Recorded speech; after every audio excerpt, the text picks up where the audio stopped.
자, 오늘은 이제 요한복음 15장 말씀을 함께 살펴보도록 하겠습니다. 14장부터 16장까지의 말씀은 예수님께서 죽기 전에 제자들에게 하신 말씀입니다. 유언과 같은 말씀이에요. 사람이 죽기 전에 마지막으로 하는 이 말씀이 가장 귀하고 가장 하고 싶은 이야기를 여기서 이제 하게 되는데, 14장부터 16장까지의 말씀을 이제 다락방 설교라는 이름으로 이제 불려지고 있는데, 지난주에는 이제 두 시간에 걸쳐서 두 주에 걸쳐서 14장의 말씀을 전해 드렸습니다. 이 떠나시려고 하는 예수님의 모습을 보고 제자들은 이렇게 두려운 마음이 들었고 마음에 근심이 가득했어요. 그래서 예수님께서는 떠나기에 앞서서 이 제자들을 위로하는 내용이 14장에 이제 기록이 되어 있습니다. 이 그리스도인들이 근심하지 말아야 될 6가지 이유, 근심하지 말아야 될 6가지 이유를 이제 설명해 주고 있는데요. 첫 번째는 무엇이냐면, 우리 신자들 그리스도인들에게는 궁극적인 처소가 마련되어 있다는 거예요. 참 우리의 이 목적지를 알고 있다고 하는 것은 대단히 큰 복이라고 할 수가 있겠습니다. 이 세상의 삶이 아무리 어렵고 아무리 힘들어도 우리가 가야 할 그 목적지가 있다고 하는 것은 우리를 위로를 주게 됩니다. 두 번째는 예수님께서 그 목적지로 가는 그 길이요 진리요 생명이 되신다, 이렇게 말씀을 해 주셨습니다. 우리가 예수님을 소유하고 있다면 걱정할 필요가 없다는 거예요. 예수님이 우리의 선장이 되시는데 무엇이 걱정이 있겠습니까? 아이들이 이제 요즘에도 부르는지는 잘 모르겠는데, 예전에 즐겨 부르던 이 복음성가가 있는데 제가 한번 읽어드리도록 하겠습니다. 나는 구원 열차 타고 주님 계신 하늘나라 가지요. 저 하늘 천성문을 향해 달려가는 구원 열차 타지요. 차표 필요 없어요. 주님 차장 되시니 나는 아무 근심 없어요. 오직 주님 영원토록 나와 함께 계시니 아무 염려 없어요. 진짜 우리의 주님께서 우리의 선장이 되시고 내 마음속에 있다면 걱정할 필요가 없다, 이렇게 말씀을 해주고 있습니다. 세 번째로 예수님은 어떤 분이시냐면, 사람의 몸을 입고 이 땅에 오셨지만 예수님은 전능하신 하나님이시라는 거예요. 전능하신 하나님을 우리가 믿고 있다면 걱정할 필요가 없다는 겁니다. 하나님을 믿고 있으면서 왜 걱정을 우리가 해야 하겠습니까? 네 번째로 우리가 걱정할 이유가 없는 이유는 무엇이냐면, 예수님께서 우리에게 떠나시면서 기도의 특권을 우리에게 주셨어요. 기도의 특권. 예수 그리스도의 이름으로 기도할 수 있는 특권을 우리에게 주셨다고 하는 사실입니다. 그래서 하나님과 직통전화를 마련해 주신 거예요. 한 라인을. 그래서 우리가 힘들고 어려울 때마다 언제든지 24시간 개통되는 그 한 라인을 통해서 이제 전화를 할 수 있는 기도의 특권을 우리 그리스도인들에게 해 주셨습니다. 다섯 번째로 우리가 근심 걱정하지 말아야 될 이유로 우리에게 성령님을 주셨다는 거예요. 성령님을 우리에게 주셨습니다. 구원의 보증으로 우리에게 성령님을 주셨어요. 그래서 우리가 이제 이 성령님을 통해서 우리가 할 수 없는 일들, 우리가 우리 힘으로 이제 할 수 없던 이 일들을 이 성령님을 통해서 할 수 있도록 이렇게 마련해 주셨고, 우리를 고아와 같이 버려두지 않으셨다는 거예요. 우리의 위로자가 되어 주시면서 항상 우리와 함께 하실 수 있는 성령님을 주셨다는 거예요. 그래서 우리가 잠자리에 들 때마다 기도하는 거예요. 성령님, 이 거룩하신 성령님께서 내 마음에 계시는군요. 그리고 아침에 눈을 뜰 때 또 기도하는 거예요. 성령님께서 내 안에 계시군요. 저를 위로해 주시고 진리의 길로 인도해 주시고 저의 어려움들을 이렇게 믿음으로 극복할 수 있는 힘을 주시기 바랍니다 하면서, 이 우리와 함께 하시는 이 성령님과 매일같이 대화하면서 이 잠자리에 들고 아침에 눈을 뜬다면 그 하나님께서 우리의 모든 이 삶들을 이렇게 선하신 길로, 의로운 길로 고아와 같이 외롭지 않고 우리가 걸어갈 수 있음을 말씀해 주셨습니다. 마지막으로 여섯 번째, 우리가 근심하지 말아야 될 이유로 예수님의 평안을 우리에게 주셨다는 거예요. 예수님의 평안.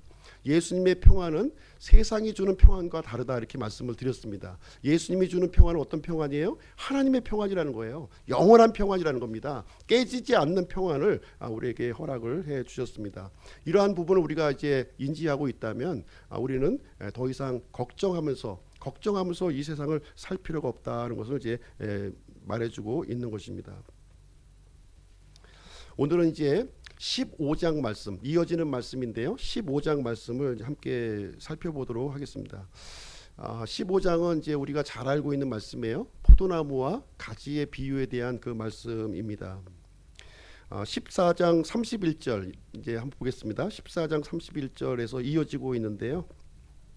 14장 31절 다만 내가 아버지를 사랑하는 것과 아버지께서 내게 명령을 주신 대로 내가 행하는 것을 세상이 알게 하려 하노라. 일어나라 우리가 여기를 떠나자 하시니라. 그래서 이제 예수님은 지금 이제 그 다락방에서 지금 제자들과 대화를 나누셨고요. 주의 만찬을 다 행하셨고 그 다음에 이제 일어나서 이제 움직이는 장면이 여기에 이제 기록되어 있습니다. 그래서 아마도 이 그 예루살렘 거리를 이렇게 쭉 거니면서 포도원을 아마 지나고 계셨던 것 같아요. 포도원을 지나시면서 이 포도원의 이 포도나무와 가지의 비유, 이스라엘 백성들이 잘 알고 있는, 너무나도 잘 알고 있는 거예요. 잘 알고 있는 이 포도나무를 가지고 귀한 진리의 말씀을 이제 알려주시는 그런 내용이 이제 되겠습니다.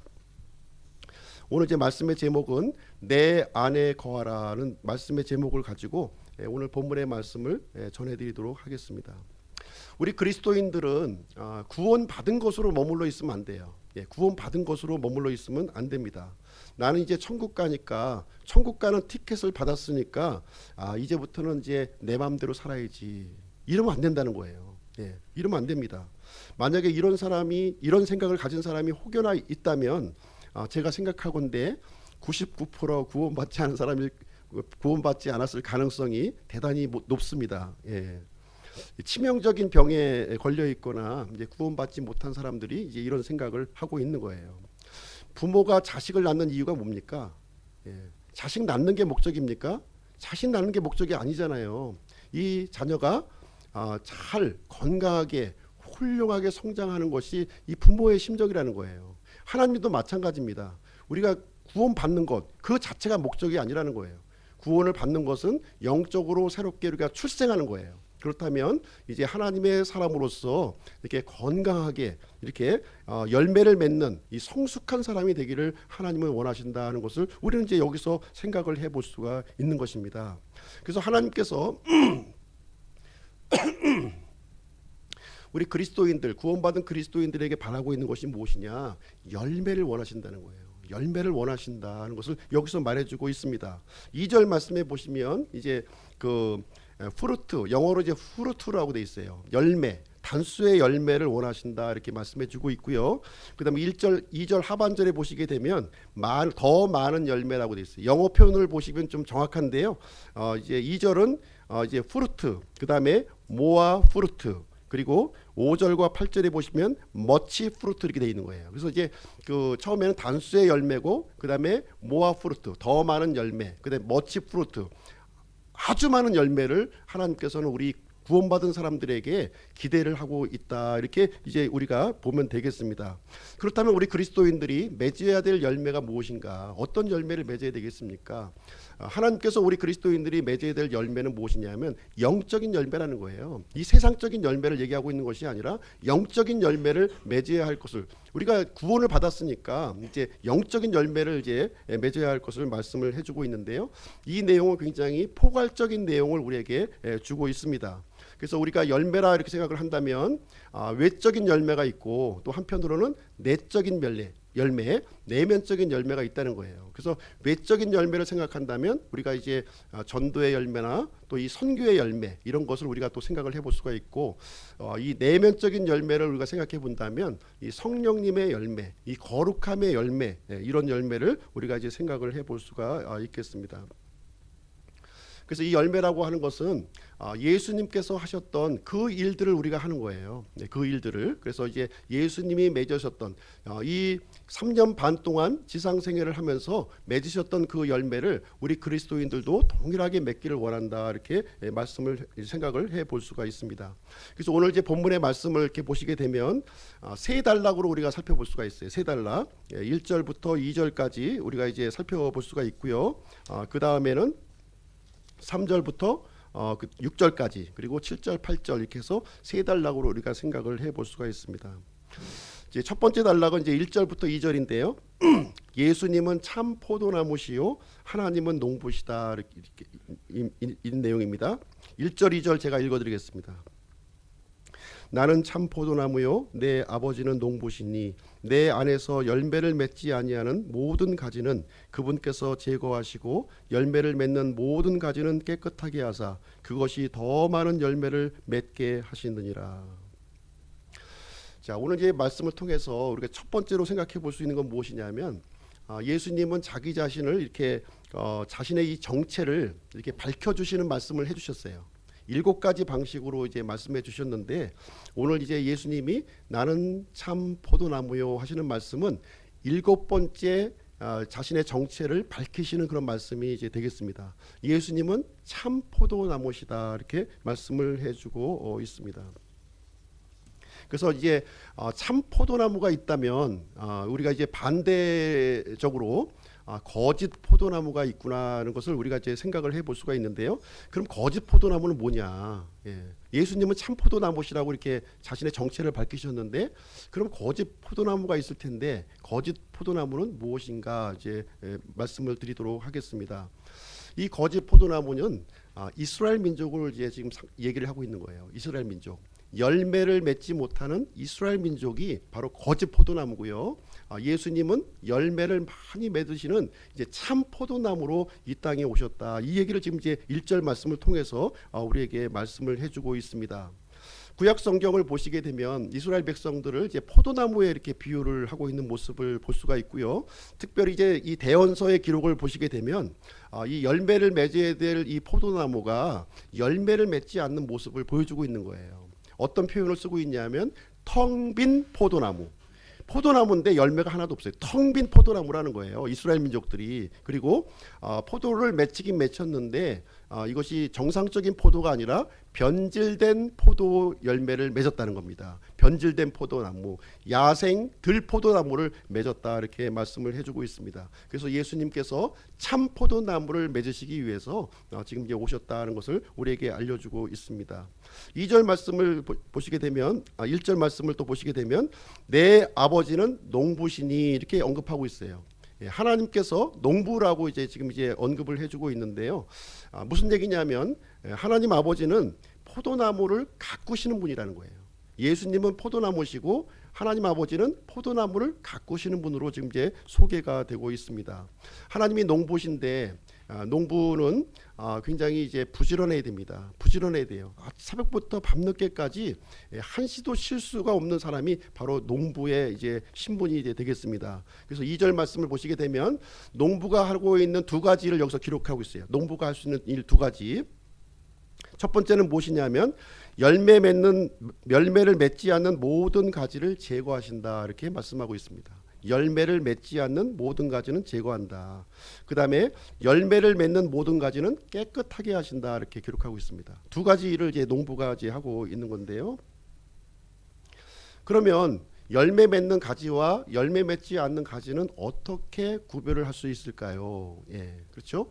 그래서 이제 농부를 알 수 있다는 거죠. 농부를 알 수 있는데 저는 이제 포도 농사를 이제 지어보지 않았기 때문에 잘 이제 알 수는 없지만 아마 이제 포도 농사 지어 보신 분들은 좀 알 수 있을 것 같아요. 그래서 제가 이제 이 내용을 준비하면서 이 포도 재배하는 유튜브를 좀 몇 가지를 좀 이렇게 쭉 봤어요. 그래서 조금 이제 지식을 직접 경험해 보진 않았지만 이제 지식을 좀 이제 알게 되었는데, 그럼 열매 맺는 이 가지와 열매 맺지 않는 가지를 어떻게 구별하는가, 이제 요거를 보니까 이 포인트가 있어요. 포인트가, 그 포인트가 뭐냐면 눈에 있다는 거예요.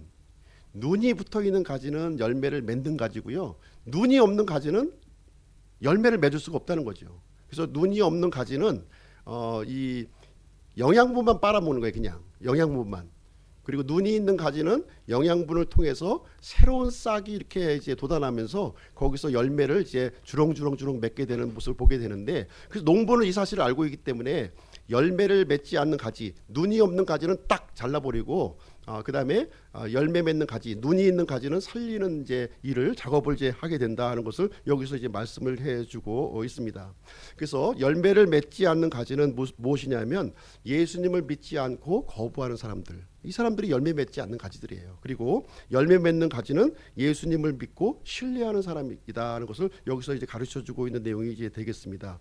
그래서 하나님께서는 이 열매를 맺는 가지, 그 눈이 있는 가지를 이렇게 깨끗하게 하신다는 거예요. 깨끗하게 하시는 이유는 무엇이냐면 더 많은 열매를 맺도록 하기 위해서 그 작업을 이제 진행하시게 되는데, 그 작업이 굉장히 이게 고되고 어려운 작업이라는 거예요. 어려운 작업입니다. 그래서 이 포도 가지가 이렇게 쭉 있게 되는데, 이제 그 눈이 이제 있어요. 눈이 여러 개의 눈이 이제 쭉 달려 있는데, 두 개의 눈만 이렇게 살려놓고 나머지는 똥깡똥깡 다 잘라버리는 겁니다. 다 잘라버리는 거예요. 한 가지마다 두 개의 눈만 살려놔요. 두 개의 눈만 딱 살려놓고, 그 다음에 이제 이제 봄철이 돼서 물이 막 이제 올라오는 그 시점이 되게 되면 그 두 개의 눈 중에서 또 하나를 잘라버립니다. 예. 두 개 중에서 건강한 눈 하나를 남겨놓고 잘라버리고 한 개의 가지에서 한 개의 눈만 이렇게 살려서 이제 작업을 진행하게 되고요. 그 다음에 그 눈에서 이제 싹이 이제 막 이렇게 돋아나는데, 이 싹을 또 다 살리는 게 아니에요. 그 중에서 한 개의 가지만 살리고 나머지는 똥강똥강 다 잘라서 이렇게 이제 열매를 맺을 수 있도록 이제 농부가 이제 진행하는데, 바로 이것이 뭐냐면 가지치기예요. 가지치기 작업을 농부는 이렇게 이 겨울이 오기 전부터, 그다음에 봄이 임하면서부터 이 일을 이제 진행하게 됩니다. 그러면 이제 이 눈을 그대로 다 남겨두면은 다 열매가 되지 않겠느냐 이렇게 생각을 하겠는데요. 눈을 다 살려두면 어떻게 되냐면 열매를 맺긴 맺는데 전부 먹을 수 없는 조그만 열매만 이렇게 맺는다는 거예요. 그래서 한 개의 눈만 집중적으로 이렇게 살려놓게 되면 굉장히 탐스럽고 싱싱한 열매를 맺게 되는 모습을 우리는 보게 되는 것입니다.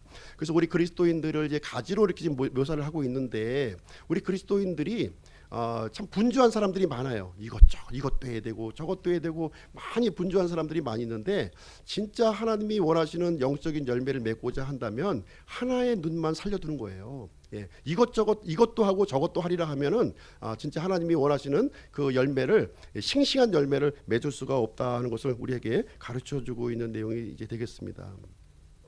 그래서 이 가지치기 작업을 통해서 이게 공동체에도 적용을 할 수가 있고요, 우리 개별적으로도 적용을 할 수가 있는 거예요. 예, 개별적으로 이 하나님께서 이제 진행하시는 이 가지치기에 우리 그리스도인들은 이것을 이제 불평하고 원망하고 나를 왜 못하게, 나를 이렇게 이렇게 생각하지 마시고, 나에게 더 많은 열매를 얻게 하기 위해서 하나님께서 우리에게 손을 대시는구나 이렇게 생각을 하시면 될 것 같습니다.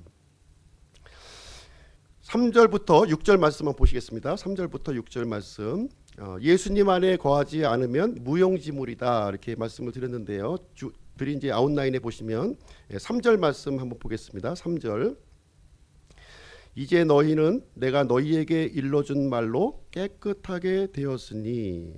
자, 예수님께 붙어있는 이 가지는 깨끗하게 된 사람이라는 거예요. 깨끗하게 된, 예수님의 피로 말미암아 깨끗하게 된 사람이에요. 예수님의 피로 완전히 단번에 영원히 우리가 깨끗하게 된 가지라고 이렇게 말씀을 해주고 있습니다.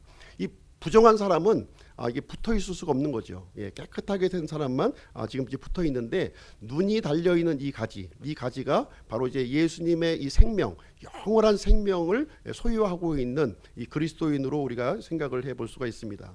여기서 우리가 중요한 내용은 무엇이냐면, 내가 열매를 맺으려고 애쓸 필요가 없다는 거예요. 예.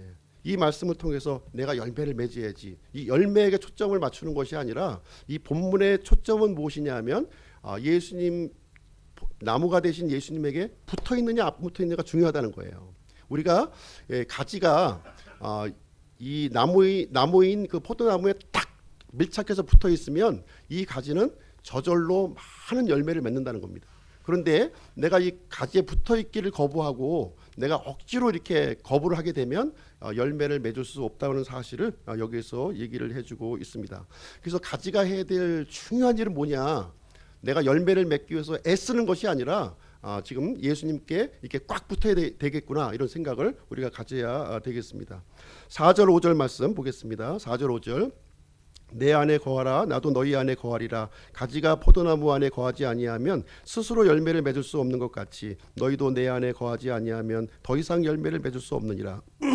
나는 포도나무요 너희는 가지니라. 사람이 내 안에 거하고 내가 그 안에 거하면 바로 그 사람은 많은 열매를 맺나니 나 없이는 너희가 아무것도 할 수 없느니라.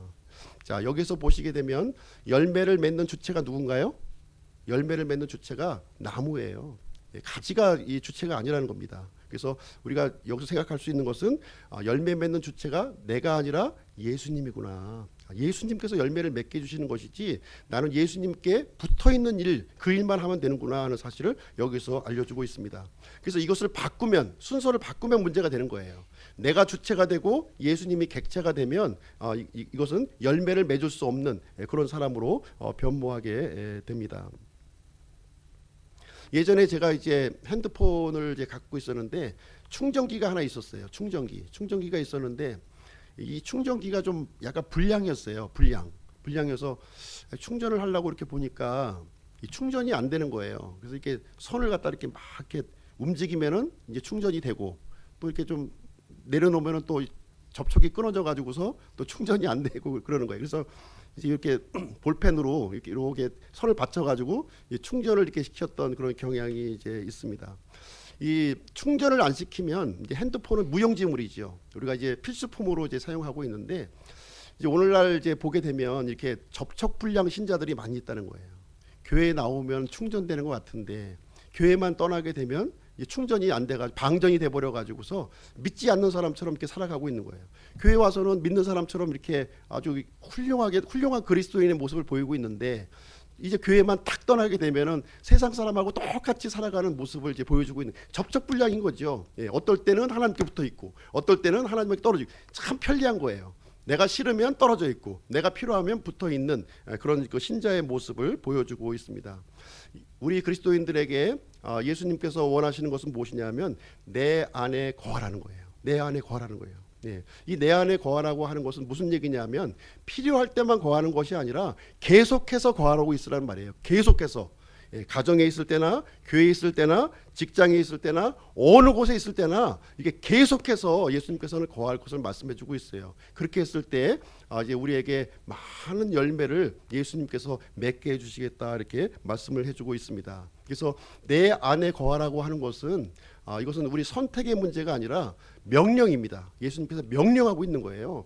거하라는 거예요. 열매를 맺기 위해서는 반드시 나에게 거해야 될 것을 반복해서 지금 얘기하고 있는데요. 지금 오늘 본문 이제 이 8절밖에 안 되는 말씀이지만 4절, 5절, 6절, 7절 반복해서 거하라, 거하라, 거하라 계속 반복해서 해주고 있는 거예요.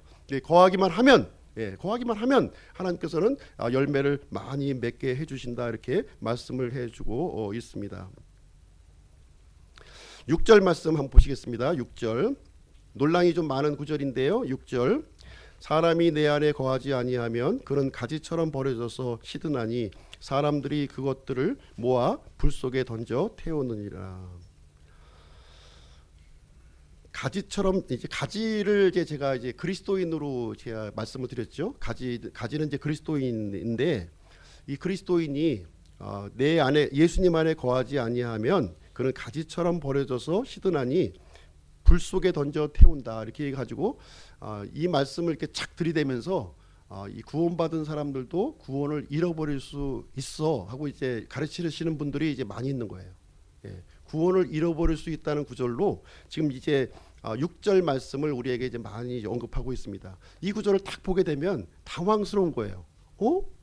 아니 내가 가진데 예수님 안에 내가 이렇게 그 거하라고 하는 명령을 순종하지 않으면 이 지옥불에 떨어지는 거 아니야? 구원을 잃어버리는 것이 아니야? 이렇게 생각을 하게 됩니다. 당황하는 거죠.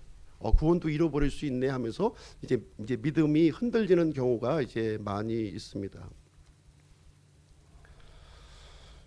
자, 우리가 이제 이 말씀을 볼 때는 건성으로 보시면 안 되는 거예요. 자세히 눈을 탁 뜨고, 이제 눈이 작아도 눈을 이제 탁 뜨시고 이 말씀을 잘 보셔야지. 이거 뭐 지옥불에 진짜 떨어지네 이렇게 생각하면 안 된다는 거예요. 말씀은 이 눈이 떠져야지 그 하나님 주님께서 우리에게 말씀하시는 그 내용의 의미를 정확하게 알 수 있는 겁니다. 지금 여기 이제 불 속에 던져 태워진다고 하는 것은 지옥불을 얘기하고 있는 게 아니에요. 지금 문맥상으로 지금 전체적인 문맥이 무슨 얘기하고 있습니까? 예수님 안에 거하는 문제를 얘기하고 있잖아요. 열매를 맺는 문제를 얘기하고 있는데 지금 이제 구원을 잃어버릴 수 있다고 하는 것은 문맥하고 전혀 상관없는 얘기예요. 전혀 상관없는 얘기를 하고 있는 겁니다. 그리고 실질적으로 이 불에 던져 태운다고 하는 내용, 이 가지를 태운다고 하는 이 내용이 어떤 내용인가 하는 것을 제가 말씀을 드리도록 하겠습니다.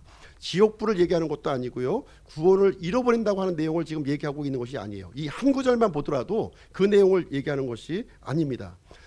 이 가지를 불에 던지는 주체가 누굽니까? 말씀을 잘 보세요. 이 가지를 불에 던지는 주체가 누구예요? 하나님이십니까? 사람입니까?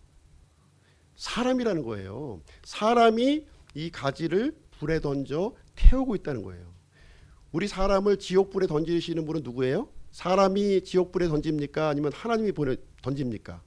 하나님이 보내시는 거예요. 하나님이.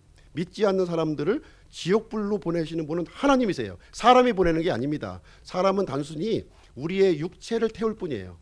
최악의 경우 우리의 육체를 태울 뿐입니다. 그래서 여기서 얘기하고 있는 것은 지옥불이 아니다 하는 것을 우리는 이제 생각을 해볼 수가 있습니다.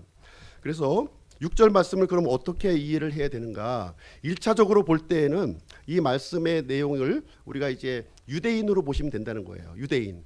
예수님 당시에 오셨을 때 이 유대인들은 예수님을 구원자로 받아들이지 아니하고 하나님을 거부했다는 거예요. 이 유대인들이 이제 포도나무에 이렇게 잘려져서, 믿지 않는 유대인들이 잘려져서 사람들에게 의해서 핍박받고 조롱받는 그 내용을 우리에게 알려주고 있는 내용이 되겠습니다. 그래서 유대인들은 예수님을 십자가에 못 박음으로 말미암아 2000년 동안 나라 없이 방황하면서 갖은 핍박과 고난을 받았던 우리 역사적인 현실을 우리는 살펴볼 수가 있습니다.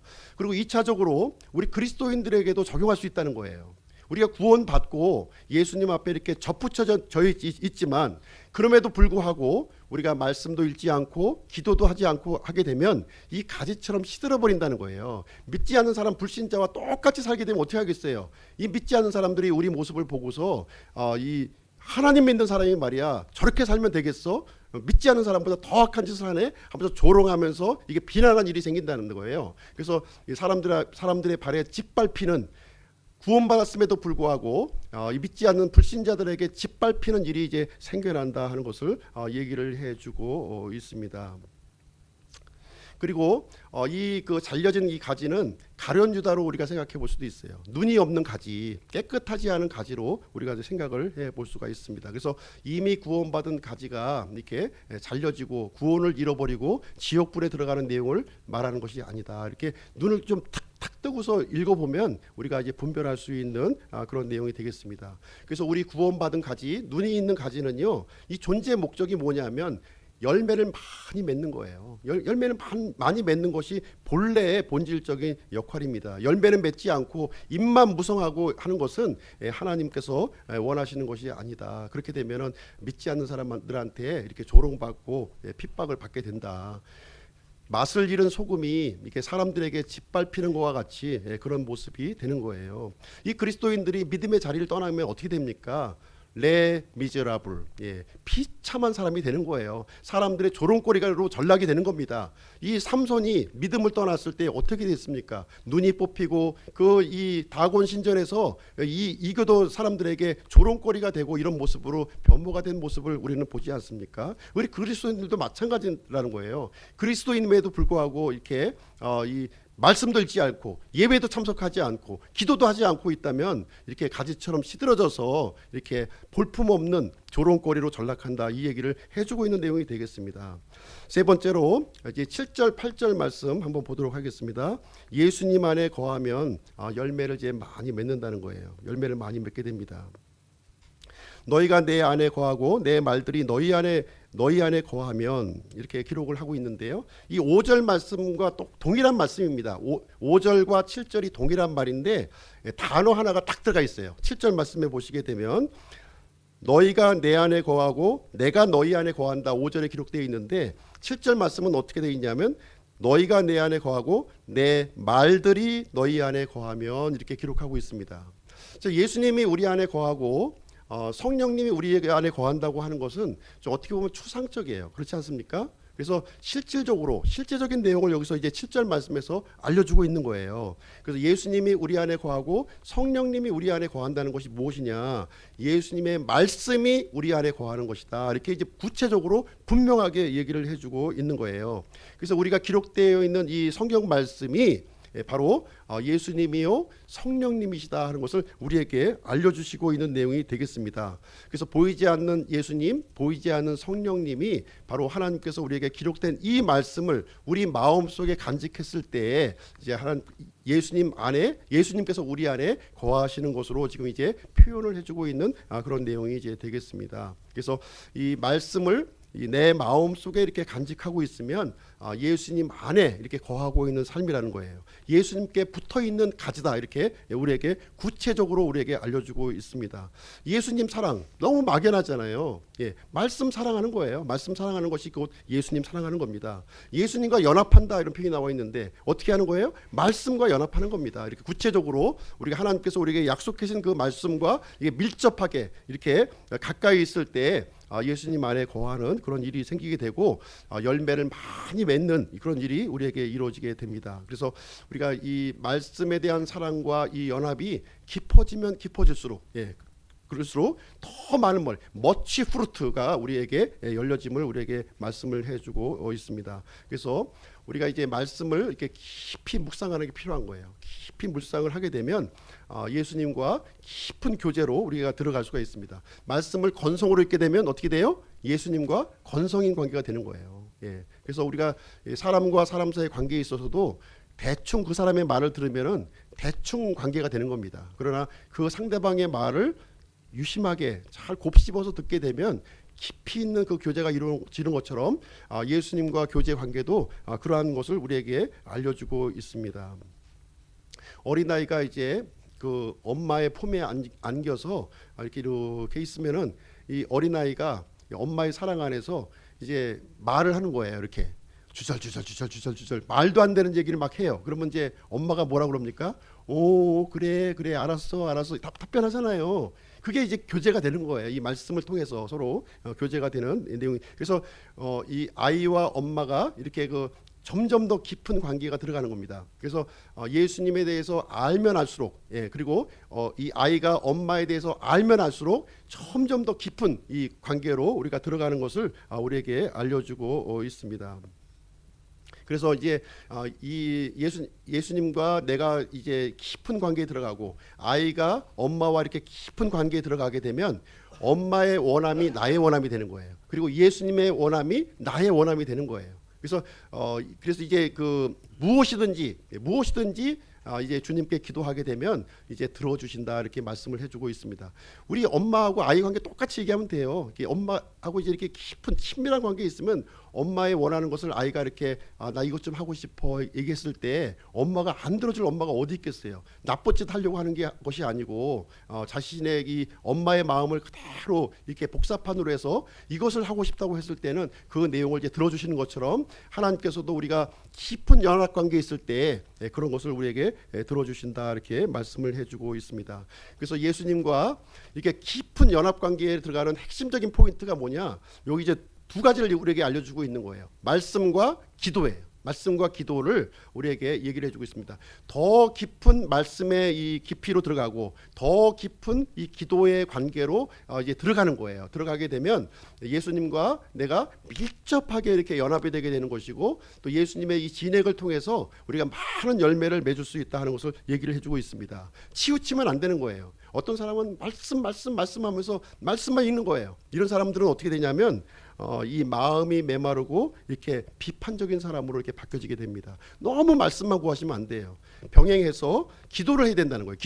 깊은 기도를 하는 거예요. 이 말씀을 통해서 깊은 기도를 하게 되면은 우리가 이제 이타적인 사람으로 우리가 바뀌어지는, 마음이 이렇게 풍요롭고 이렇게 부드러운 사람으로 이렇게 바뀌어진다는 거예요. 그래서 기도와 말씀을 우리가 병행해야 될 것을 얘기해주고 있습니다. 그래서 우리 믿음 생활, 예수님과 이렇게 연합되어서 사는 이 삶이라고 하는 것은 문미건조하고 메마른 게 아니라는 거예요. 예, 메마른 게 아니에요. 예, 참 이 역동적이고 이렇게 그 친밀한 교제가 이렇게 아우러지는 그 관계를 예수님께서는 포도나무와 가지의 관계를 통해서 예수님과 우리 그리스도인들의 관계를 이렇게 설명해주고 있는 그런 모습을 보여주고 있습니다. 그래서 예수님과 우리가 이렇게 밀접하게 이렇게 연결되어 있으면 아무리 큰 파도가 쳐도, 아무리 이 세상이 그 요동을 쳐도 우리 마음속에 예수님의 그 평안함이 우리 마음속에 이제 간직하게 되는 모습을 우리는 보게 됩니다.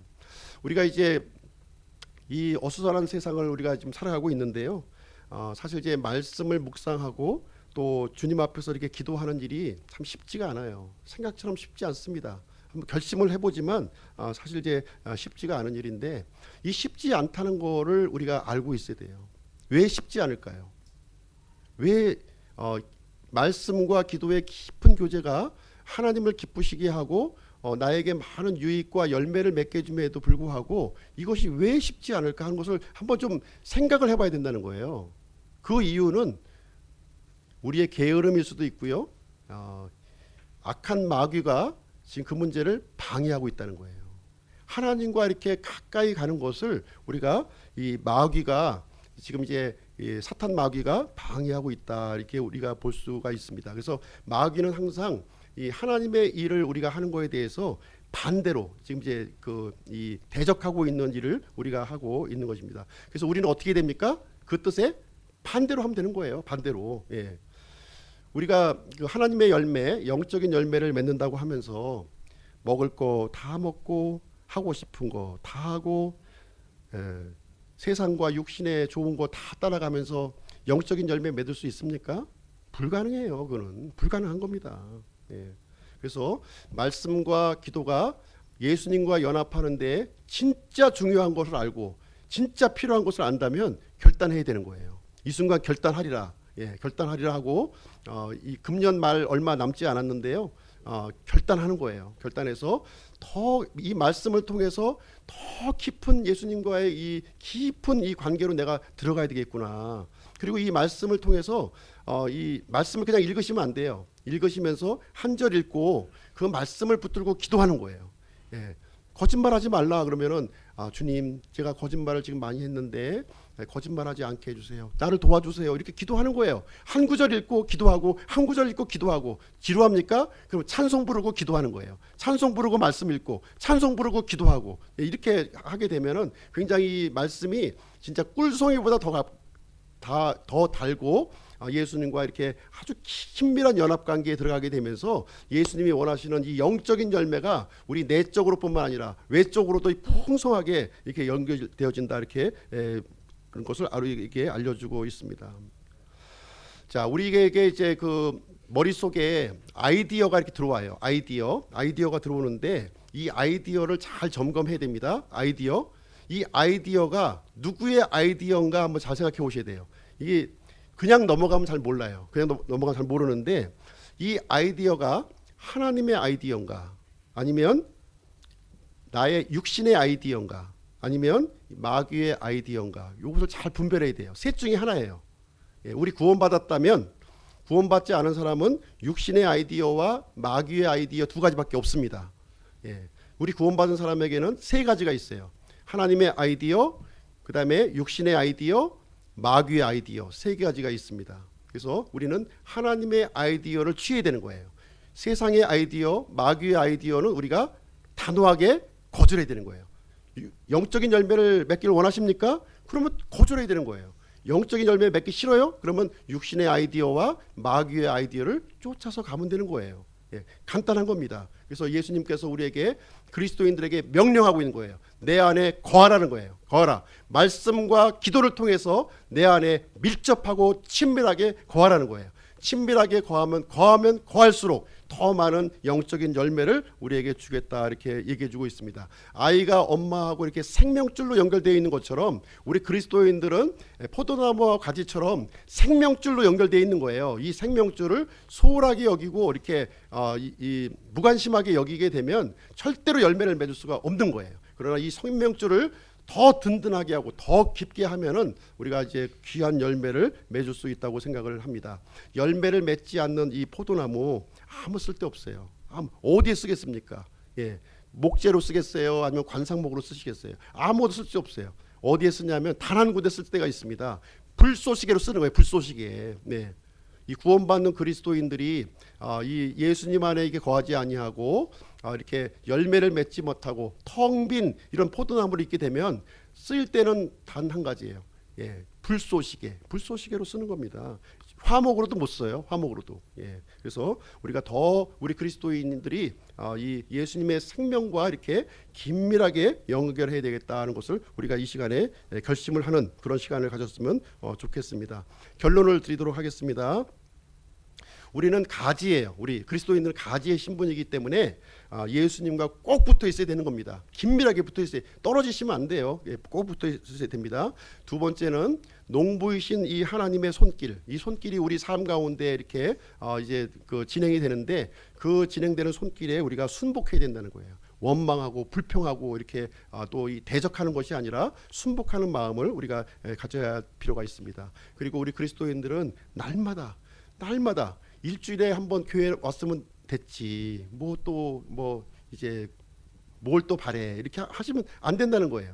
날마다 이 주일을 기점으로 해서 매일매일이 주님 안에 거하는 연습을 해야 된다는 거예요. 주님 안에 거하는 연습을 했을 때 주님과 더 이 생명의 끈이 이렇게 단단하게 이렇게 연결이 되고 우리의 영적인 열매를 풍성하게 이렇게 해주신다는 것을 이 믿고 생활하는 것이 이게 올바른 지혜로운 사람의 이제 태도가 되겠습니다. 8절 말씀 한번 마지막으로 한번 읽고 이제 마치도록 하겠습니다. 8절.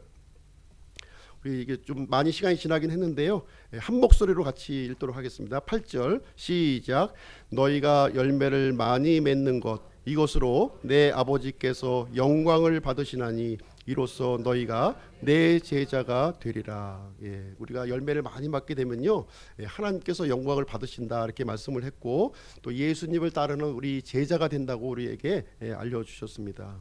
그래서 이것은 예수님께 꼭 붙어 있을 때 가능한 거예요. 대충 붙어 있어 가지고는 이제 되는 것이 아닙니다. 그래서 예수님과 밀착된 하루, 예수님과 밀착된 한 주간이 되시기를 주님의 이름으로 축원드립니다.